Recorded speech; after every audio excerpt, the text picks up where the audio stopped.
These 6 survival essentials are things you need to have before August 8, 2026. If the power goes out during a heat wave, the tap water stops running, and the pharmacy is closed, how long could your family make it? A family of 4 alone needs at least 12 gallons of water for 3 days.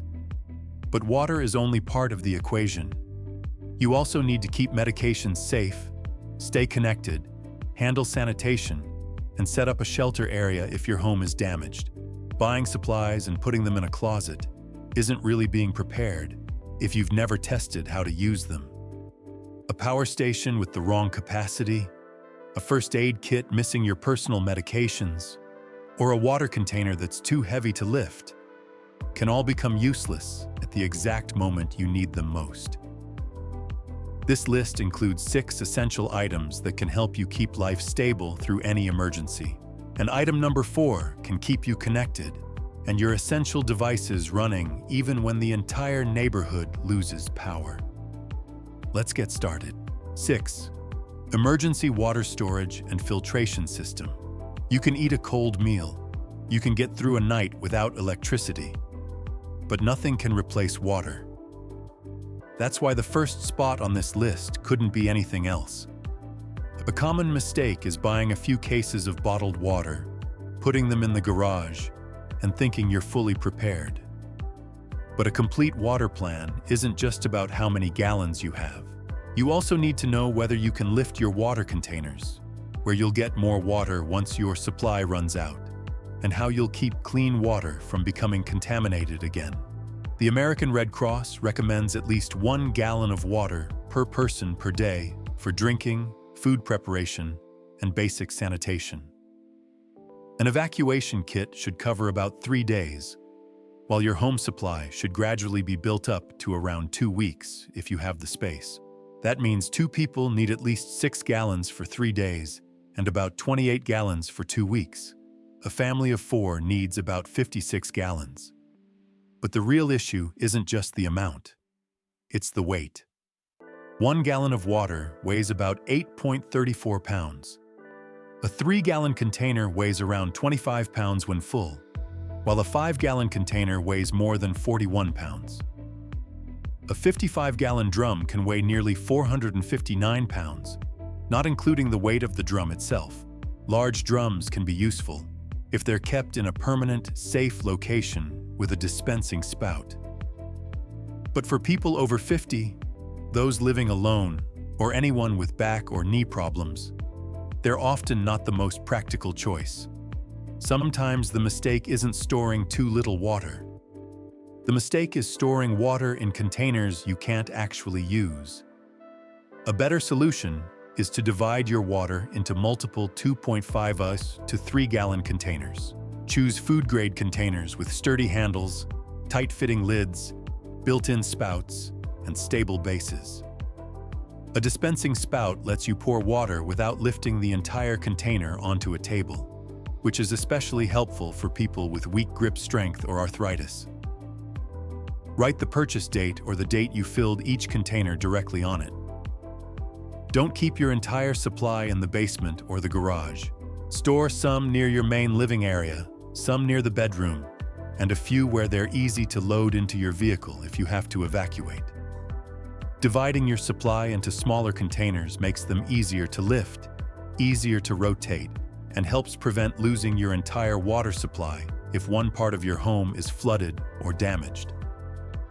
But stored water is always limited.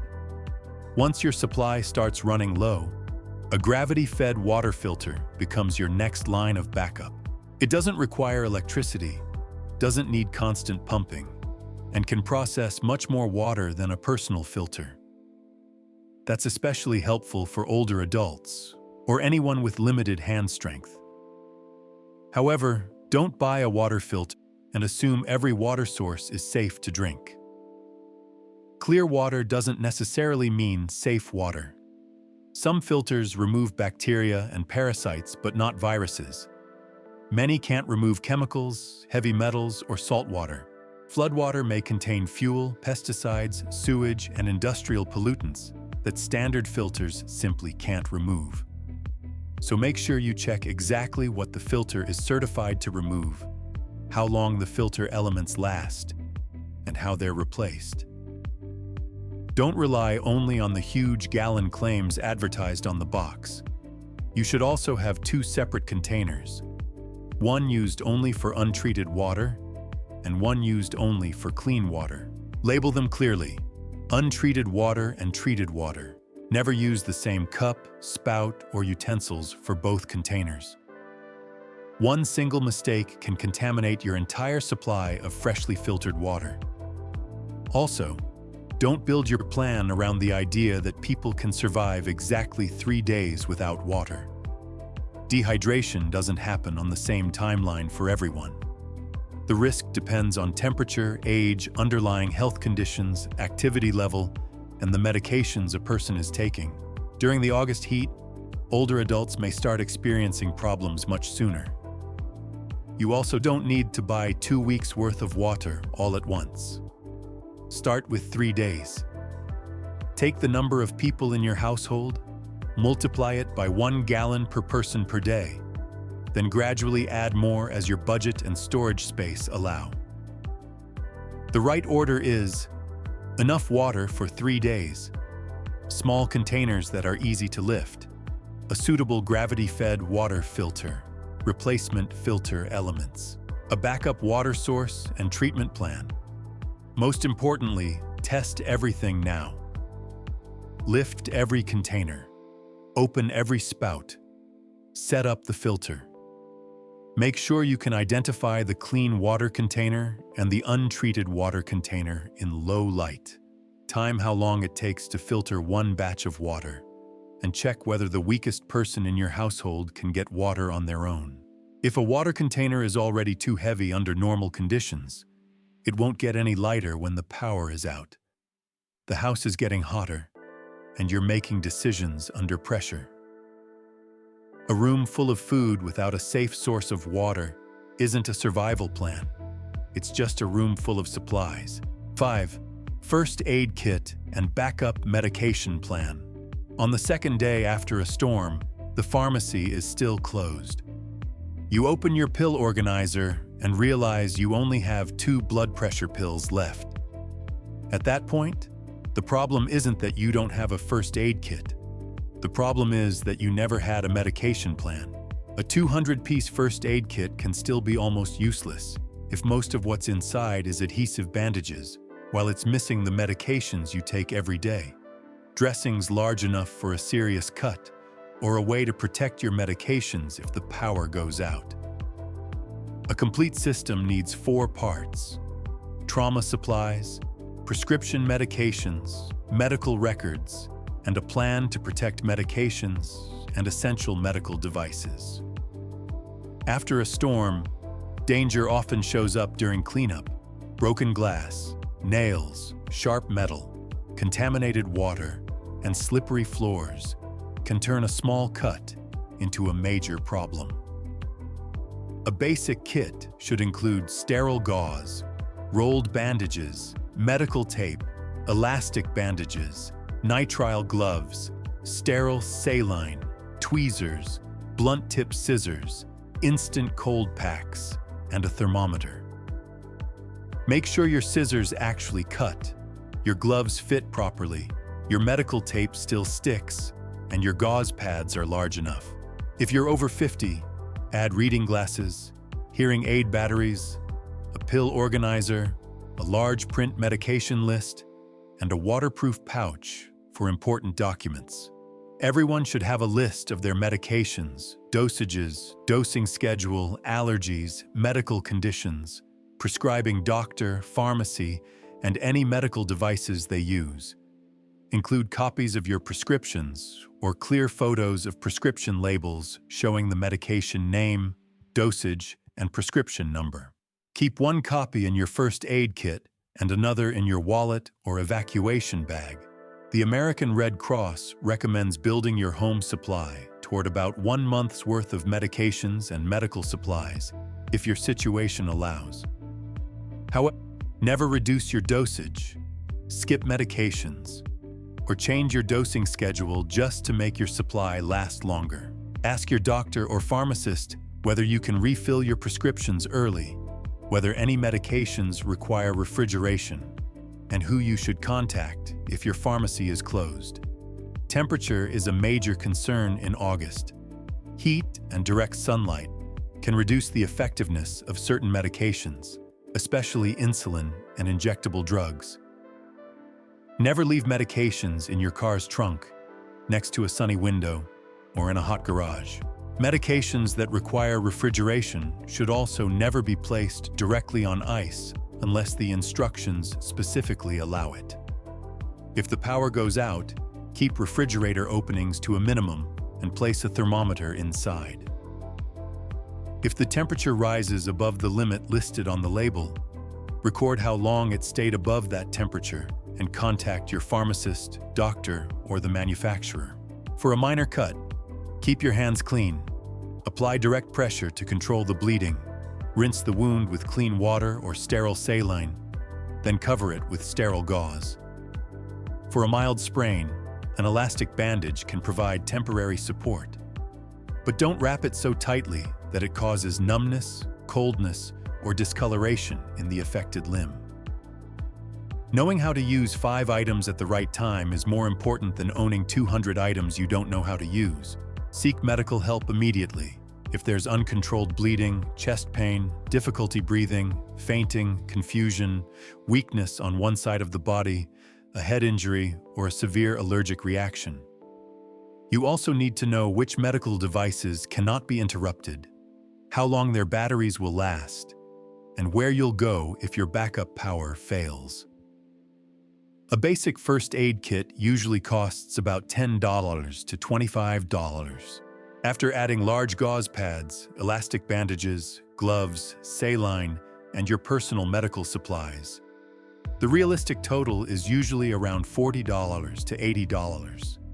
If your budget is limited, prioritize your prescription medications and medical records first, then add gauze, bandages, and gloves.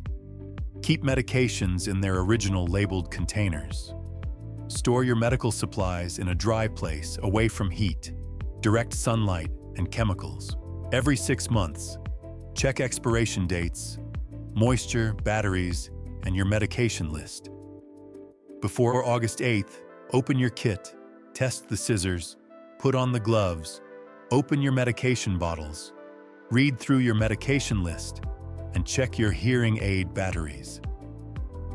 Then imagine your pharmacy is closed for 3 days. Do you have enough medication? Do you know which medications need refrigeration? Do you have copies of your prescriptions? And who will check on you if you can't go out yourself? In an emergency, what protects you isn't the number printed on the first aid kit box. It's having the right medications, the right supplies, basic skills, and a plan you've already put in place. 4. Power bank or portable power station. The power goes out at 4 in the afternoon. It's still over 95 degrees outside. The utility company has no estimate for when service will be restored. Your phone is down to 28%. Your hearing aids need to be recharged before bedtime, and the fan in your room has already stopped running. At that point, a power outage is no longer just about a dark house. It can cut off your communication, emergency alerts, your ability to hear, basic cooling, and the power for devices that support your health. That's why a power bank or portable power station comes in at number 4. Backup power isn't meant to let your family live as if nothing happened. Its job is to keep the essentials running until power is restored, or your family can move somewhere safer. That's especially important for older adults, people with chronic medical conditions, and anyone who relies on medical devices. A small fan may make you more comfortable, but it can't replace air conditioning as the house gets hotter by the hour. Backup power only buys you time. It doesn't let you stay indefinitely. Before you buy one, identify the devices that truly need power, such as your primary phone, hearing aids, radio, a small fan, a medication cooler, or medical equipment. Divide them into 3 groups. devices that cannot stop running, devices that can be used on a rotating basis, and entertainment devices that can be turned off completely. When your power station drops to 30% battery, your family shouldn't be arguing about which device matters most. That decision should already have been made while everyone was still calm. Don't wait until your phone is down to 5% before pulling out your power bank. Your plan should begin the moment the power goes out during a heat wave. There's no clear restoration time, or the temperature inside your home keeps climbing. Turn off unnecessary devices, check your battery levels, and message your primary contact while the network is still stable. If the outage lasts for an extended period, keep only the most important devices running. Turn the radio on only at scheduled times, use lights only where people are present, and place the fan near the person who needs cooling.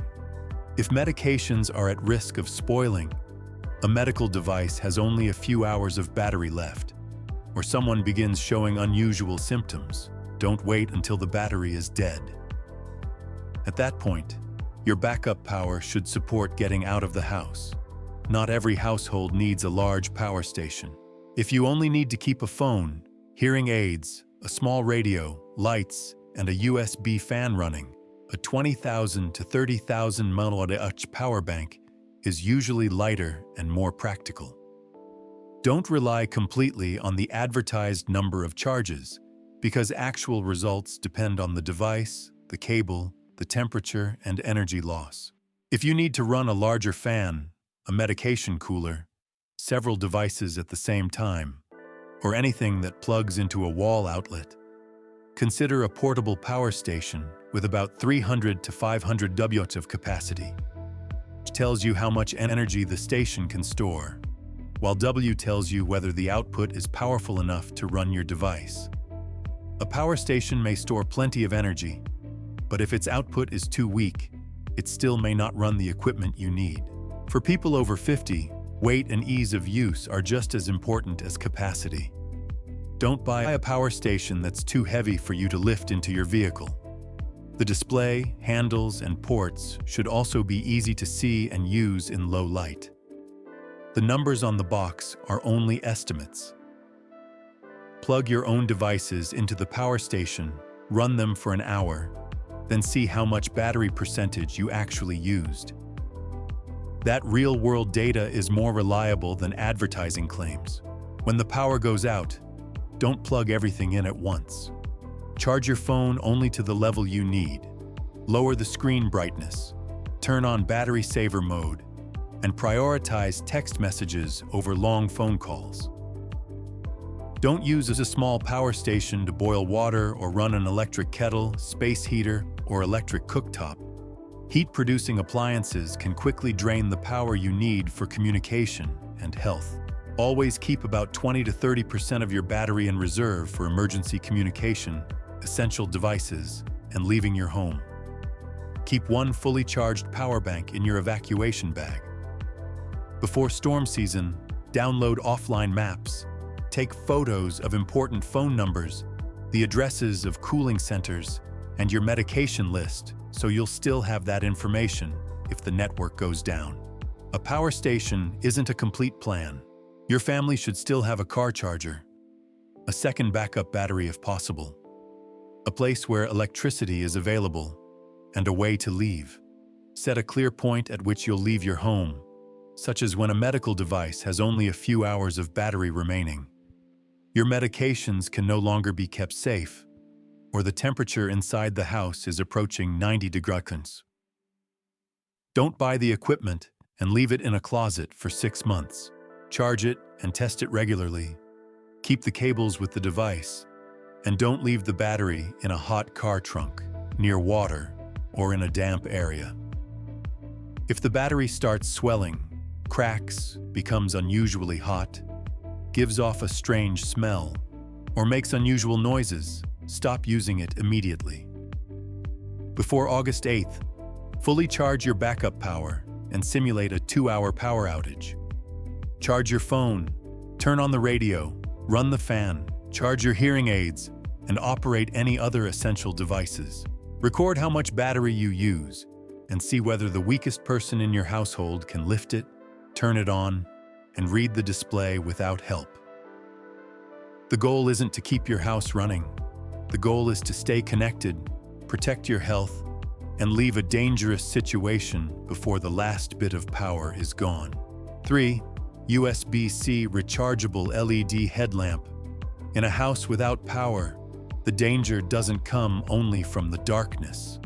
It comes from the stair you can't see, the edge of a curled-up rug, the charging cable stretched across the hallway, and the small puddle spreading beneath the sink.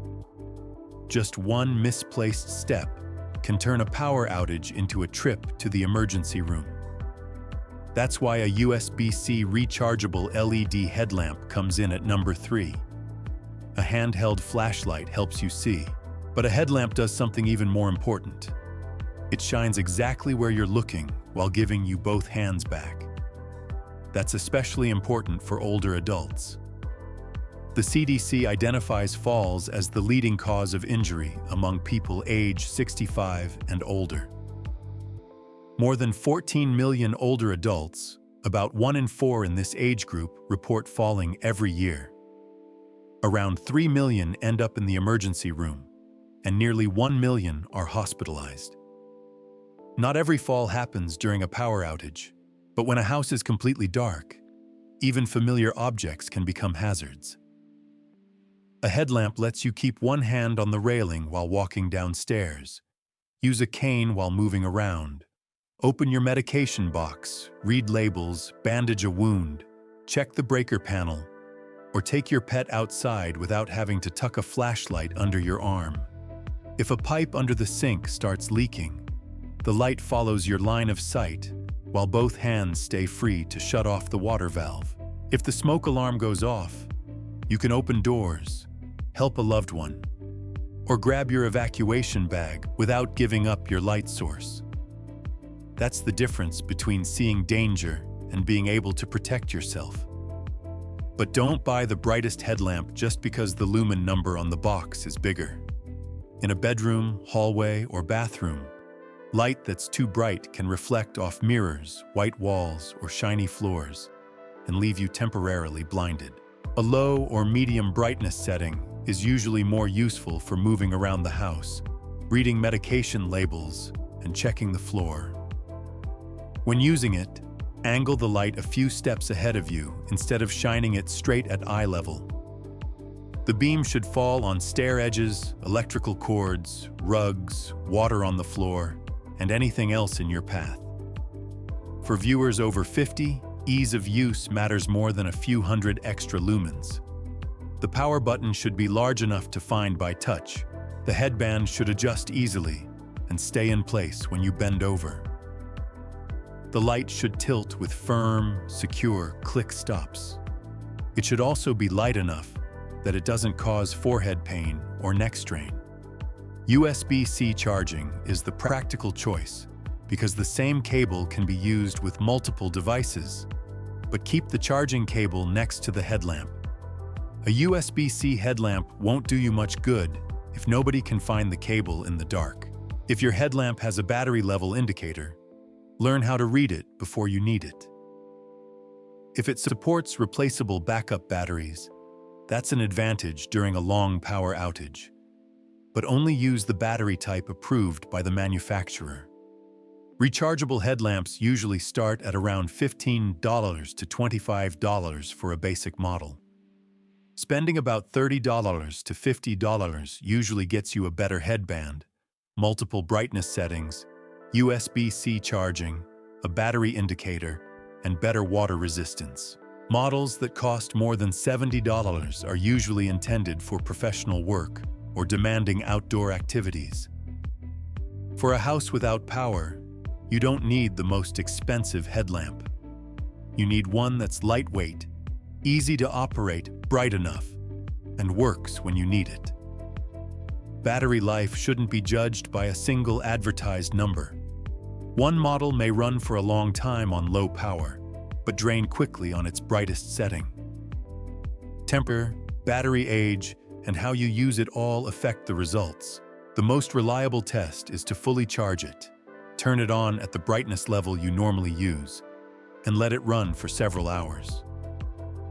If it gets unusually hot, drains too quickly, or the headband keeps coming loose, find that out before the storm, not in the middle of a blackout.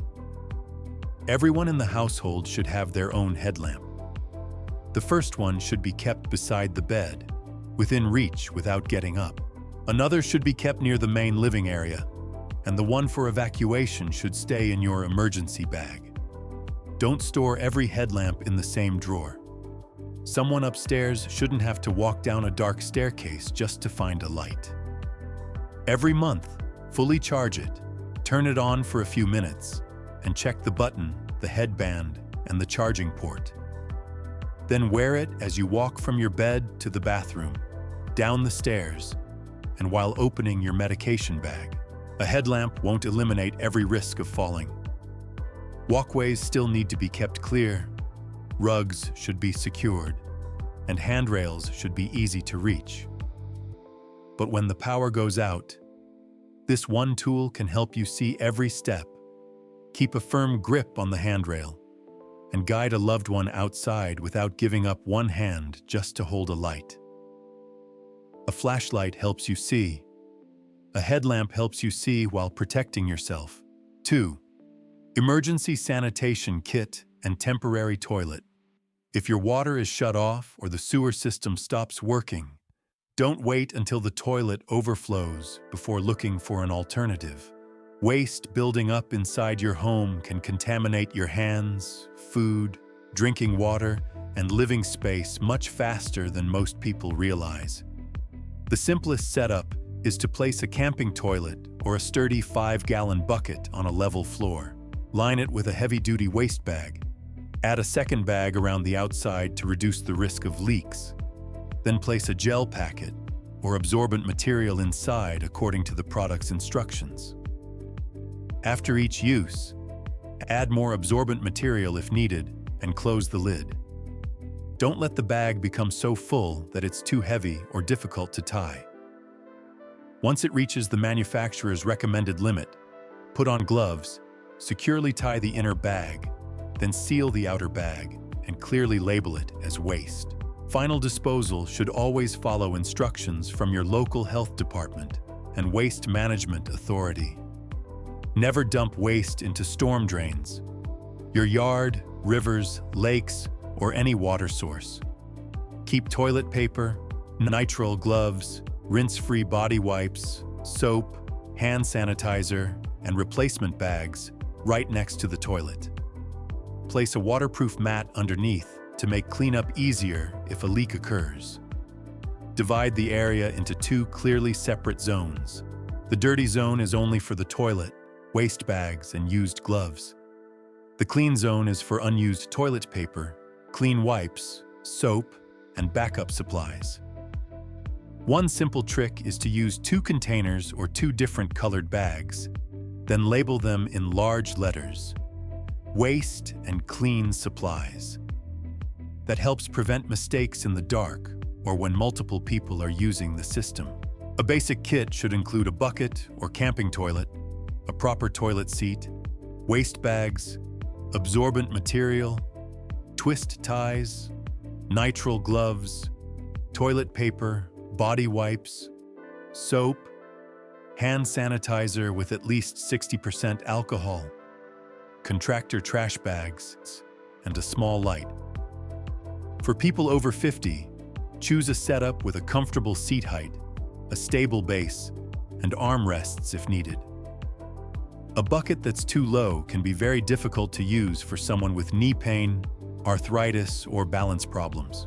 Place the system in a private, well-ventilated area away from food, medications, and drinking water. Don't put it next to stairs, on a sloped floor, or in an emergency exit path. At night, use a headlamp or a small light to reduce the risk of falls. Your sanitation plan should be activated if the water is shut off. Water pressure drops significantly. The toilet starts flushing slowly. Water begins backing up, or local officials warn people not to use the sewer system. If your toilet won't flush normally, don't keep trying to flush it. Contaminated water could overflow onto the floor. If only the water supply is interrupted, but the sewer system is confirmed to be working, you may sometimes be able to flush the toilet with non-drinking water. But if you suspect a clogged sewer, sewage backup, or problems with your septic system, stop using it immediately and switch to your temporary toilet. Another important job of this kit is protecting your drinking water supply. During an emergency, don't use your stored drinking water to flush the toilet unless it's absolutely necessary. Divide your water supply into drinking and medication water, cooking water, and sanitation water that is not meant for drinking. Rinse-free body wipes can reduce the amount of water needed for bathing. However, hand sanitizer does not completely replace washing with soap when your hands are visibly dirty or have come into contact with human waste. Even after taking off your gloves, you still need to clean your hands. The outside of the gloves can touch your skin while you're removing them without you realizing it. Never mix bleach with ammonia, vinegar, or other cleaning products because it can create toxic gases. Never burn waste bags. Store them near food or drinking water, or leave them in direct heat where the bags can deteriorate.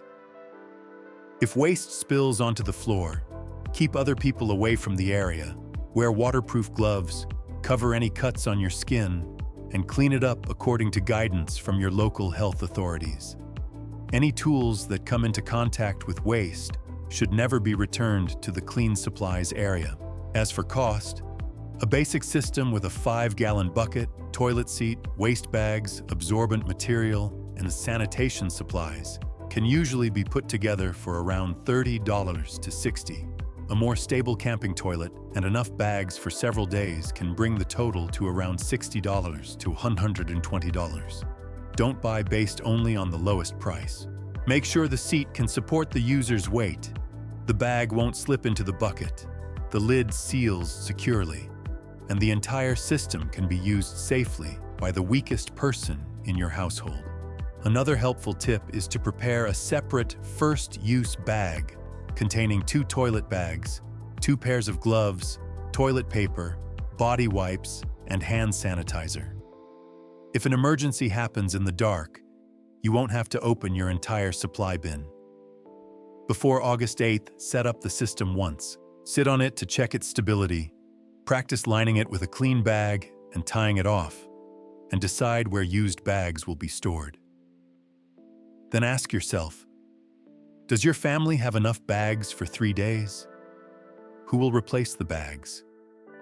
Can the older adults in the house stand up safely? And is your hand-washing area ready?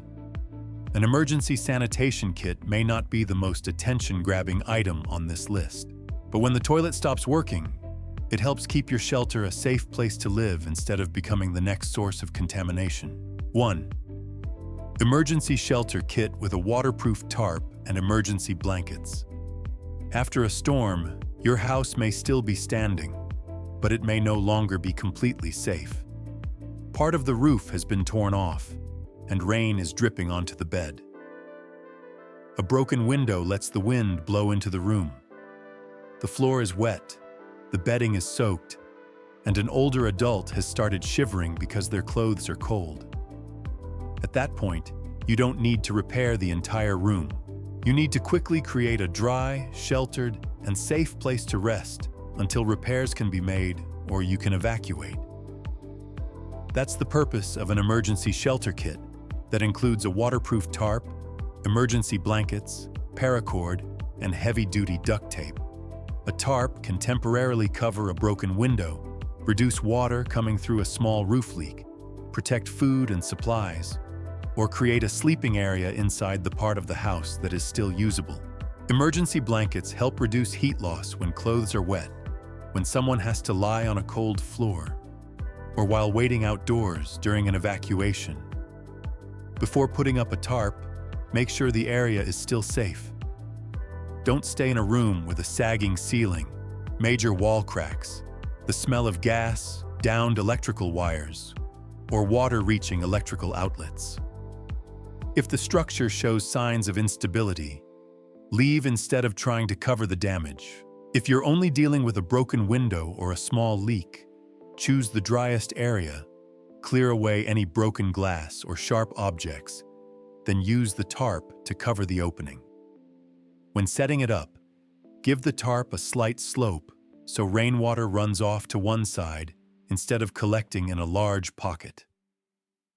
Tie the paracord to sturdy posts, handrails, or other solid anchor points. Never tie it to electrical wires, gas lines, broken tree branches, or anything that could collapse. Heavy-duty duct tape is only meant to secure the edges of the tarp and reinforce small tears. It is not a substitute for professional repairs when a roof has major damage. Emergency blankets also need to be used correctly. They reflect your body heat, but they don't create heat on their own. If your clothes are wet, change into dry clothing or dry yourself off before wrapping up in the blanket. Never cover your face, and never let the blanket touch an open flame, a stove, or any heat-producing device.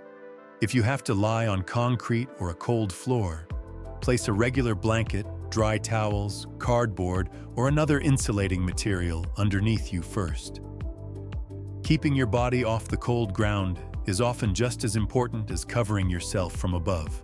A basic kit should include 1 or 2 medium-sized waterproof tarps with reinforced edges and sturdy grommets, 50 to 100 feet of paracord, 1 roll of heavy-duty duct tape, 2 thick emergency blankets, and a pair of scissors or a utility knife. For people over 50, 2 medium-sized tarps are usually more practical than 1 oversized tarp. They're easier to unfold, pull into place, fold back up, and can be used in 2 different locations. Choose tarps that are thick enough to hold up without being too heavy, and that come with carrying handles or an easy-to-carry storage bag. A basic kit usually costs around $35 to $80. Kits with heavier tarps, emergency sleeping bags, or additional securing hardware may cost more. Don't buy based only on the number of accessories. A tarp that's too thin or paracord that's too short can make the entire kit almost useless. The most important tip is to practice setting it up before the storm arrives. Unfold the tarp, thread the paracord through the grommets, and practice setting up a small shelter in your yard or garage. If the weakest person in your household can't hold the tarp, cut the cord or tie the knots. Prepare pre-cut lengths of cord and label where each one should be used. Store the entire shelter kit in a waterproof bag. Roll each length of paracord separately to prevent tangles, and keep the scissors where they're easy to reach. After using the tarp, let it dry completely before folding it away to prevent mold and odors. Before August 8th, imagine that 1 window is broken and 1 corner of the room has a roof leak. Which tarp will you use? Who can set it up? Where will the older adult stay? And if the room is no longer safe, where will the entire family move? A flashlight helps you see danger, but a shelter kit helps you create a dry, sheltered, and safe place when your home can no longer protect you the way it once did. These 6 items won't turn your home into a fortress, but they will help you protect what matters most when everything is disrupted. Clean water, medications, communication, light, sanitation, and a safe place to shelter.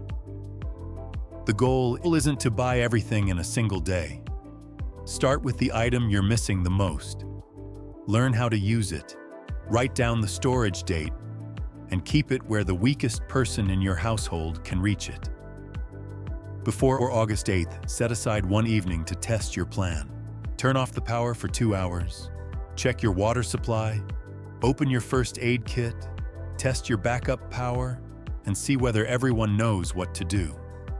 In an emergency, the people who panic buy the most. The people who prepare ahead of time need less, because they've already tested everything before the emergency happens.